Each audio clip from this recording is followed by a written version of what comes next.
Take a look at this. It's our home, the Earth, hanging in the silent void of space. That iconic blue marble, a swirl of white clouds, deep blue oceans, and the familiar greens and browns of the continents. It's a sight that inspires a sense of wonder, of belonging. But hold that feeling for a moment and look closer. Look again. Something is fundamentally, deeply wrong with this picture. The familiar shapes of Africa, the Americas, Asia, they're gone. In their place is a single, colossal landmass, a sprawling supercontinent stitched together by the slow, inexorable march of geological time. This is Earth in 500 million years. This lonely giant of a continent, a future Pangaea, bakes under a sun that has changed as much as the world below. Our star is older now, burning hotter and shining with a harsher, more brilliant light.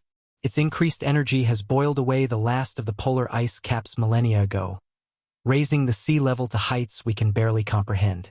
The planet is a brighter, more dominant blue than we ever knew. It's a color so deep and all-encompassing it almost feels aggressive. This is no longer a planet of continents and oceans. It is an ocean planet, grudgingly allowing a single piece of land to interrupt its globe-spanning surface. The atmosphere itself is different, too. It's thicker, heavier, saturated with moisture from the vast, warm ocean. From orbit, you can see it clinging to the planet like a shroud, a hazy veil that softens the edges of the world. This thick blanket of air and water traps the sun's more intense heat, creating a stable, planet-wide hothouse. There are no seasons here, no winter frost or gentle spring.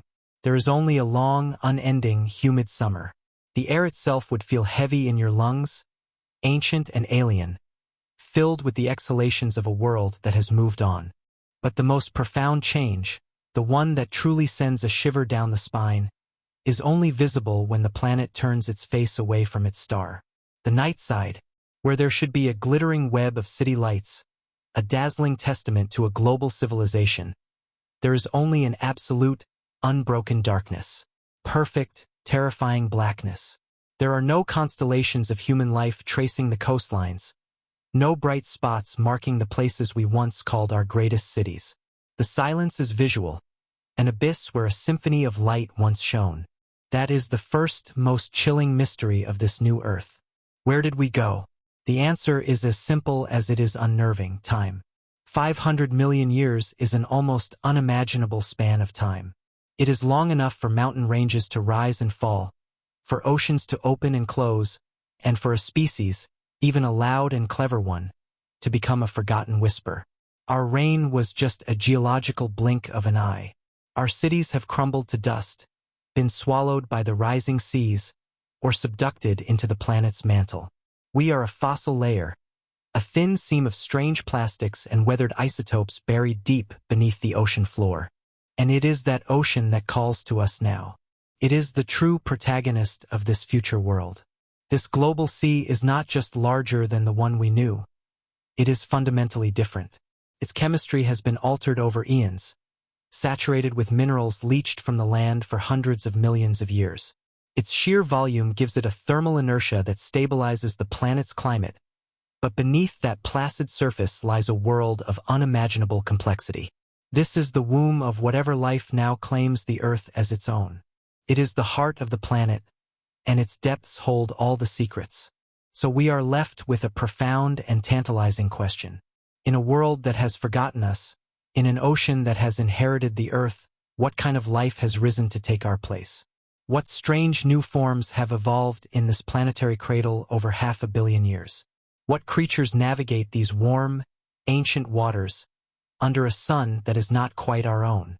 We are looking at a truly alien world, hiding in plain sight, wearing the face of our home. Every law of evolution suggests that life would not just survive here. It would thrive, diversify, and become something spectacular and strange. To answer that question, we must do what we have always done. We must explore. We have to leave the serene, deceptive view from orbit and plunge into the heart of the mystery. We must peel back the shimmering surface of this global ocean and journey down into the crushing, eternal darkness below. The silence from space was unsettling, But the sounds we are about to hear in the abyss will change our understanding of life itself. The first act of this new earth is over. Now our descent begins. Our descent begins. We leave the sun-scorched surface behind, slipping beneath the waves into a world of deepening blue. The first 100 meters are familiar, a realm of light and life not entirely unlike the oceans of our time. But as we sink further, the light begins to fail. The vibrant blue fades to a deep indigo, then to a perpetual twilight. The pressure builds relentlessly, a physical reminder that we are intruders in a realm not meant for us. Down here, hundreds of meters below the surface, the water itself changes. It becomes thick, almost viscous, and visibility drops to near zero. We are floating in what can only be described as a living fog. This isn't just murky water. It's a rich biological soup, a hyperdense concentration of microorganisms that have had 500 million years to evolve and specialize. Descendants of bacteria, archaea, and plankton have transformed the mid-ocean into a new kind of territory. This microbial haze is the soil, the air, and the grass of this new world, all in one. It is the foundation of everything. For our tiny submersible, it is a disorienting, claustrophobic nightmare.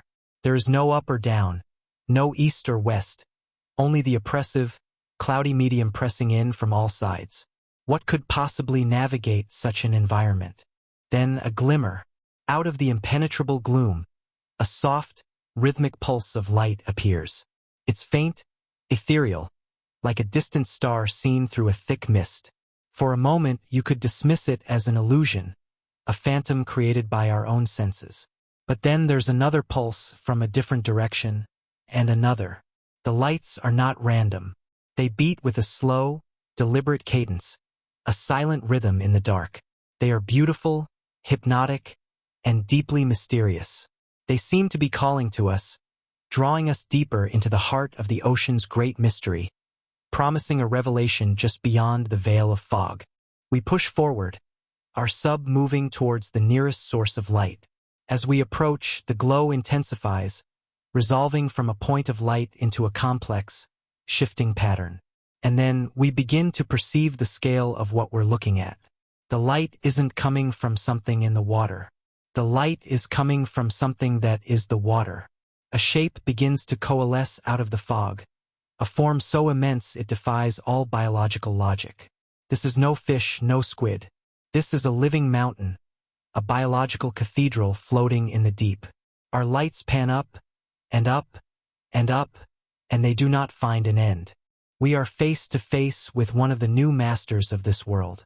It's a colonial organism, a descendant of a jellyfish or perhaps a siphonophore, but evolved to a size that is simply staggering. Imagine a creature the size of a city block, its main bell a vast, translucent membrane hundreds of meters across, filled with buoyant gases that hold it suspended in the water column. Trailing beneath it is a cascade of tentacles stretching for kilometers, not for aggressive hunting, but for delicately filtering the living fog for sustenance. And woven across its entire body, like lights on a skyscraper, are millions of photophores, the light-producing organs that create the hypnotic, intricate patterns we first saw from a distance. The true, mind-bending shock comes when we pull our perspective back. As our external cameras survey the scene, we realize the creature is not alone.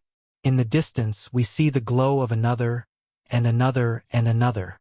They fill the twilight zone as far as the eye can see, each a point of living light.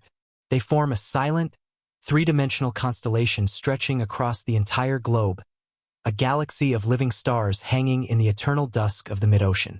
They are the new celestial bodies of this inner cosmos, majestic and utterly silent, their sheer numbers creating a new layer of the biosphere. And their light show is no mere decoration. The rhythmic, complex pulses that ripple across their bodies are a language.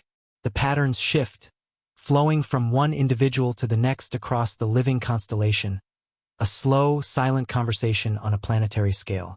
We are bearing witness to a form of consciousness so alien it challenges the very definition.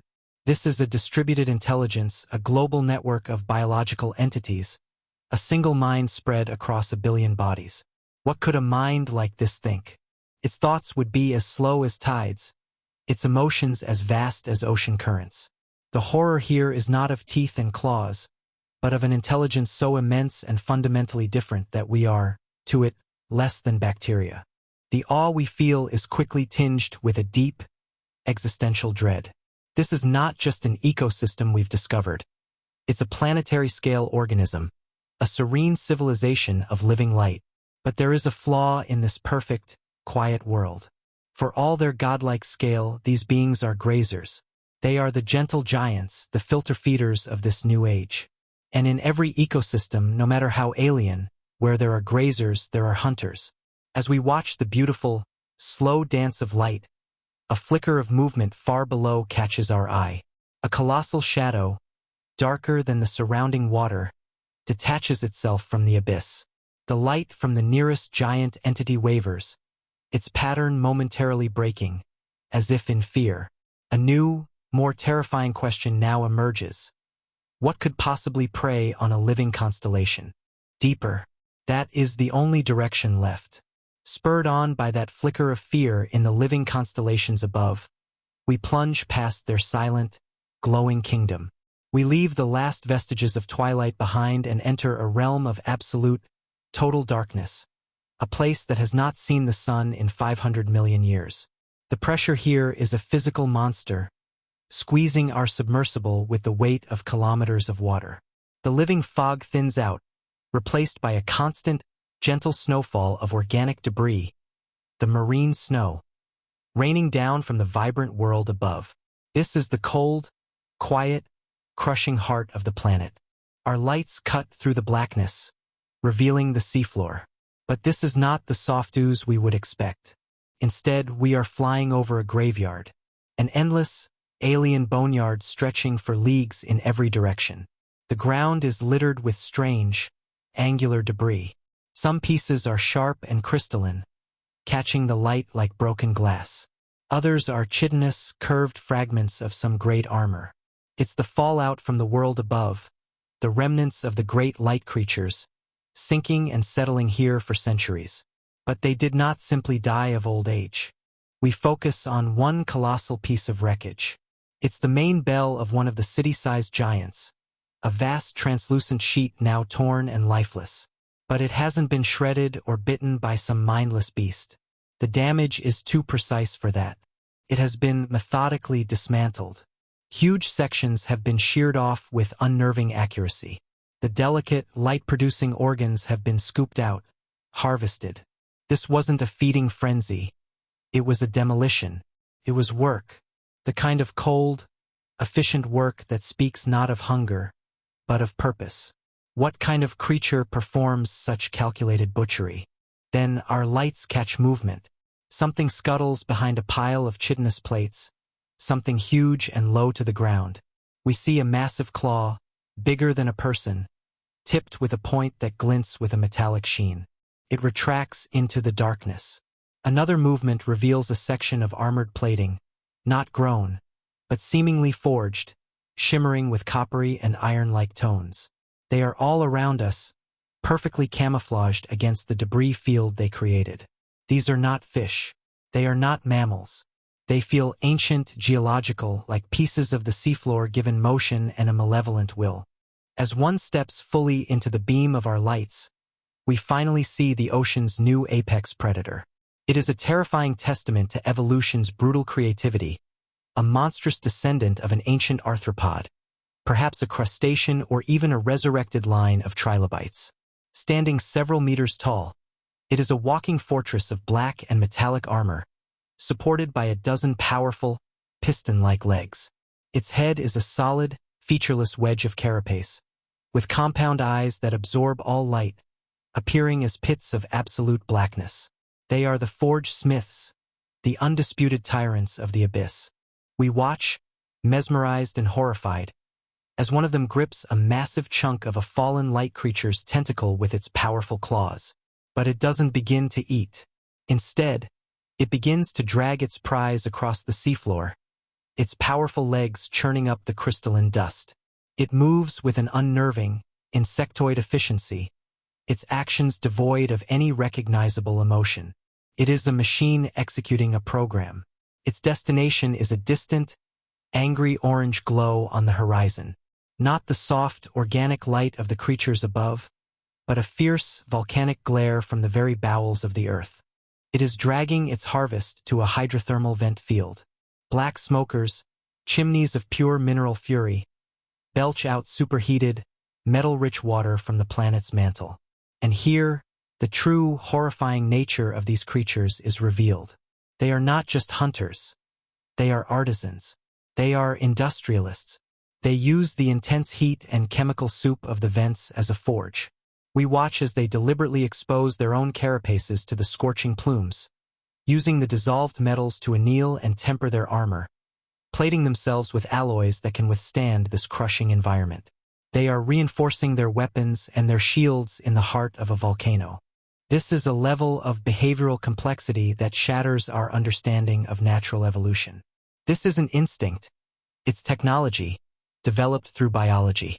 They hunt the living constellations not just for food, but for raw materials. They are the planet's undertakers and its armorers, a perfectly integrated part of this new oceanic machine. Their purpose is to harvest, to process, and to fortify. The horror of the forge smiths is not in their size or their power, but in their cold, calculating intelligence. They are a society of engineers, and the entire abyssal plane is their factory floor. Yet, as we track their tireless, grim patrols, we notice something extraordinary. For all their power, for all their dominance over this dark kingdom, there is a line they will not cross. Their vast territory ends abruptly at the edge of a chasm, a hadal trench that plunges into depths even more profound. They pace along this border, their movements losing their usual confidence, becoming almost hesitant. They stare into the blackness below and turn away.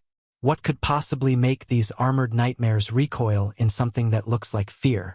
The ultimate predators are themselves prey to a deeper mystery, and so we must follow that fear. We must go where even they dare not. Fear has a geography.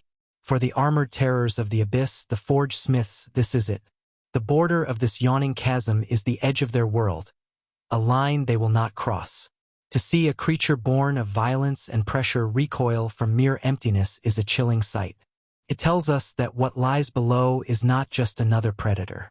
It's a different kind of danger entirely. And so, with a mix of scientific curiosity and primal dread, we do what they will not. We point our submersible down and cross the threshold, leaving the realm of monsters and entering the domain of whatever monsters are afraid of. The descent into a hadal trench is the closest thing to visiting another planet. The pressure mounts to levels that defy imagination, over 1,000 times greater than at the surface. It's enough to compress steel and warp the very laws of chemistry. We expect to see jagged, chaotic walls of basalt, the raw, torn rock of the planet's crust. But our lights reveal something impossible. The walls of this trench are not chaotic. They are smooth, almost polished, descending in vast, geometric facets. The geology is wrong. It feels artificial, designed like we have descended into the core of some titanic, alien artifact. As we get closer, the truth is even stranger. The walls are not rock at all. They are crystal. An unbroken, seamless mosaic of interlocking crystalline structures stretches down into the blackness, farther than our lights can penetrate. They have the familiar hexagonal structure of quartz, but on a geological scale, each facet the size of a mountain. A faint, cold light emanates from within them, a captive aurora that pulses with the immense pressure.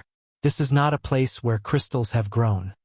This is a place that is a crystal. It is a single, world-spanning geological formation, a geode the size of a continent. And then we hear it. At first, it's a subtle vibration felt through the hull of our craft, a resonance so low it's almost below the threshold of hearing. But as we sink deeper into the trench, it resolves into a clear, persistent sound. A hum. It's not the groaning of tectonic plates or the hiss of venting gases. It's a pure, unwavering frequency, with complex harmonics layered within it. It sounds like a chorus, a chant, a mantra sung by the mountain itself. The trench is whispering. The sound seems to come from everywhere at once, emanating from the very crystalline walls that surround us. This is where a truly radical thought begins to form, a theory that belongs in the wildest science fiction. Here, in the crucible of the Hadal Zone, under pressures and temperatures that would shatter the bonds of carbon-based molecules, a different kind of life has found a way. This is a world built on silicon. Life that has abandoned the supple vulnerability of flesh and embraced the eternal, resilient structure of crystal. The hum, the resonance, the faint inner light, it's all a product of the piezoelectric effect. The immense pressure of the ocean squeezes these crystals, and they respond by generating an electric field, by vibrating, by singing their song of pressure. They show no signs of life as we would recognize it. There is no movement, no metabolism, no reaction. They are, for all intents and purposes, rock. But they are aware. As our submersible drifts closer to a colossal facet, the hum changes. The frequency shifts, the harmonics warp, creating a dissonant chord in the deep. It's reacting to our presence, perceiving the disruption our tiny metal body creates in the pressure field, in the magnetic environment. We are being observed, not by eyes or ears, but by a geological entity that senses our intrusion as a flaw in its perfect crystalline structure. We call them the geodes. What is the purpose of this planetary hum? It is too complex, too structured to be a simple byproduct of pressure. It's a signal. The vibrations don't just echo within the trench. They travel. They propagate through the dense, crystalline rock, spreading out into the planet's lithosphere, the solid crust of the Earth. The geodes are not individuals. They are nodes. They are the neurons in a brain made of rock and pressure, and their whispering is a conversation that spans the globe, a single, unified consciousness thinking thoughts on a geological timescale. Now we understand the fear of the forge smiths. They are masters of a biological world, a world of flesh and chitin. They can hunt, kill, and build. But here, they are confronted by something that operates on a completely different plane of existence. They are like ants scuttling at the base of a supercomputer, vaguely aware of the immense, incomprehensible intelligence humming away above them. They are not afraid of being eaten. They are afraid of the sheer wrongness of this place. We have descended into the mind of the planet itself, and the horror is no longer about being hunted. It's the chilling, paralyzing realization that we are being thought about. We hang here in the silent, singing darkness of the trench, and a single, terrifying idea begins to take shape. The hum of the geodes, the crystalline chorus that resonates through the planet's crust. It's not just a local phenomenon. Our sensors, calibrated to their highest sensitivity, can detect the echoes of this vibration everywhere. From the abyssal plane to the sunlit surface, the entire planet is thrumming with this complex, rhythmic signal. The whispers we heard in the trench were not a monologue. They were just the clearest part of a conversation that the whole world is having with itself. The mystery is no longer what the crystals are. The mystery is what everything else is for. This is the moment the puzzle pieces begin to snap into place, forming a picture so vast and so alien it threatens to break the mind. The geodes, with their piezoelectric intelligence born of pressure and silicon, are not just a strange form of life. They are the brain. They are the trillions of neurons of a single planetary consciousness, embedded in the very crust of the Earth. Their crystalline structure is a perfect neural network, and the endless, crushing weight of the ocean is the power source that makes it think. Their thoughts are not electrical impulses, but seismic vibrations, propagating through solid rock at the speed of sound. And if the planet has a brain, then it must have senses. Suddenly, the living constellations of the twilight zone take on a terrifying new meaning. Those city-sized, gentle giants floating in their silent, global network, they aren't a civilization. They are the planet's eyes. Their vast, translucent bodies are perfectly designed to register the faintest changes in sunlight, in water temperature, in chemical composition. Their synchronized light patterns are not a language for each other. It's a stream of sensory data being sent down, a constant report on the state of the outside world, translated into pulses of light and pressure for the deep mind below. This new context casts an even more sinister light on the forge smiths. The armored horrors of the abyss, the merciless predators we saw dismantling the gentle giants. Their role is now horrifyingly clear. They are not mindless beasts. They are the planet's immune system. They are the antibodies, the T cells of a geological organism, patrolling the darkness. Their job is to eliminate the old, the weak, and the damaged parts of the sensory network. Their cold, industrial efficiency isn't cruelty. It's the automated, programmed response of a body maintaining its own health, recycling its own cells. Even the geology itself becomes part of this living system. The hydrothermal vents, those volcanic forges where the smiths temper their armor, are more than just geological features. They are the planet's metabolic system. They are the gut and the circulatory network, drawing raw minerals from the mantle and processing them into the building blocks of life. They distribute chemical energy and heat throughout the deep ocean, fueling the entire biological machine. The planet is literally digesting itself to sustain itself. Do you see it now? The horrifying, magnificent, and inescapable conclusion? We have been looking at this all wrong. We have been cataloging species, observing behaviors, and mapping ecosystems, applying the rules of our old, familiar biology. But this isn't an ecosystem. There are no separate species here, no food webs, no competition in the way we understand it. From the deepest crystal to the highest wave, it is all one thing. One single, integrated superorganism. The Earth is no longer a rock that has life on it. The Earth is the life. This is the ultimate horror. Not of being eaten, but of being insignificant. We are not explorers discovering a new world. We are a germ, a foreign microbe that has found its way into the bloodstream of a living God. Our existence is a momentary flicker of static in a mind that thinks in epochs. A single one of its thoughts could last longer than the entire history of humanity. Its dreams could be ice ages. Its nightmares, mass extinction events. We are trespassing in the mind of Gaia, but this is not the gentle, nurturing mother of myth. This is a vast, cold, and utterly alien intelligence, whose purposes are as far beyond our comprehension as the stars. And this revelation, as world-shattering as it is, leaves us with one final, and perhaps most important question. Why? What is the purpose of such a consciousness? A living planet, a thinking world, a perfectly balanced system of unimaginable complexity and scale. Life, as we know it, is driven by one singular, overriding imperative to reproduce. So if this entire planet is a single, living being, how does a planet reproduce? What could possibly be the ultimate goal of a mind that is a world? The answer, we suspect, will be more terrifying and more awe-inspiring than anything we have seen so far. Reproduction. It is the single, driving imperative of all life we have ever known. But how does a world reproduce? How does a living planet, a single, globe-spanning consciousness, pass on its legacy? We have journeyed from the sunlit surface to this thinking, crystalline abyss, and that one question now eclipses all others. As if in answer, the song of the trench begins to change. The steady, resonant hum that has filled our senses for so long begins to climb in pitch and intensity. It is no longer a whisper. It is becoming a roar. The very bones of the earth are starting to vibrate with a new, urgent purpose. Across the planet, the entire superorganism responds. High above, in the twilight zone, the living constellations cease their slow, meandering dance. They begin to pulse in perfect, frantic synchrony, their patterns of light becoming a blinding strobe, focusing an unimaginable amount of bioenergy downwards into the deep. Far below, the forge smiths abandon their grim patrols.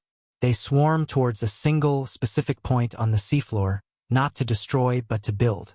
They frantically reinforce the crust, using their volcanic forges to weld and brace the rock, as if preparing a cannon for a firing of world-shattering importance.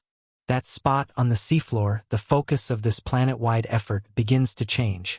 The ground, once a flat plain of debris and darkness, starts to swell upwards.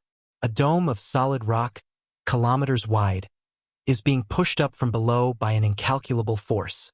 Magma, controlled and directed by the planet's will, is gathering beneath the crust not as a chaotic surge, but as a carefully pressurized charge. The planetary mind is not having a seizure. It is flexing a muscle. It has spent millions of years preparing for this single moment, this one great act. The birth is about to begin. And then it happens. With a silent, focused concussion that shakes our submersible to its core, the seafloor gives way. But it is not a chaotic volcanic eruption of fire and ash. It is a launch. A perfectly controlled, directed explosion that is more like geological surgery than a natural disaster. The planet has aimed a weapon at the heavens and fired. A single, colossal piece of the trench wall, a mountain of the living, thinking crystal, is severed from the planet's crust and propelled upwards with titanic force. It is the heart of the geodes, the core of the mind, cast out from the body that grew it. We watch, stunned, as this living mountain ascends through the thousands of meters of water above it. It is not a dead piece of rock. It is alive. Its crystalline facets pulse with a cold, internal light, and the hum we first heard in the trench now emanates from it, a focused, powerful signal. It punches through the abyssal plain, scattering the forge smiths. It soars through the twilight zone, and the living constellations part before it like a celestial honor guard. With a final, explosive breach, it erupts from the ocean's surface, shedding a shroud of steam and seawater to reveal its glowing, crystalline form to the stars for the first time. It hangs in space for a moment, a new, impossible moon in Earth's sky. This is not the clumsy, metal and fire panspermia that humans once dreamed of. This is biological, elegant, and born of the planet itself. This is a world seed, a star treader, a kilometers-wide spore of sentient crystal, carrying within its lattice the genetic and conscious blueprint for the entire planetary superorganism. It holds the potential for new oceans, new living constellations, new forge smiths, and a new planetary mind. It is Earth's child, sent out to find fertile ground in the cosmic ocean, and we are left with a final, profound, and humbling realization. Earth's story did not end with us. We were not the pinnacle of evolution on this planet. We were just a phase, a brief carbon-based experiment. This entire time, for 500 million years, Earth has been transforming itself into something else entirely. A cradle, a biological factory designed for the sole purpose of seeding the galaxy with its own, unique form of geological consciousness. Its great work is not sustaining an ecosystem, but birthing a diaspora of living worlds. Our video ends here with our perspective pulling back, away from the familiar blue marble. We watch the planet, now quiet again, its task complete, continue its lonely orbit, and we watch its child, the living, glowing mountain of crystal, as it begins its silent, patient journey out of the solar system. It tumbles through the void, a messenger carrying a single, incredible truth, that the universe may not be filled with creatures like us, but with minds as vast and as patient as planets. We looked for life in the stars, but we never imagined that the stars themselves might be born from the deep.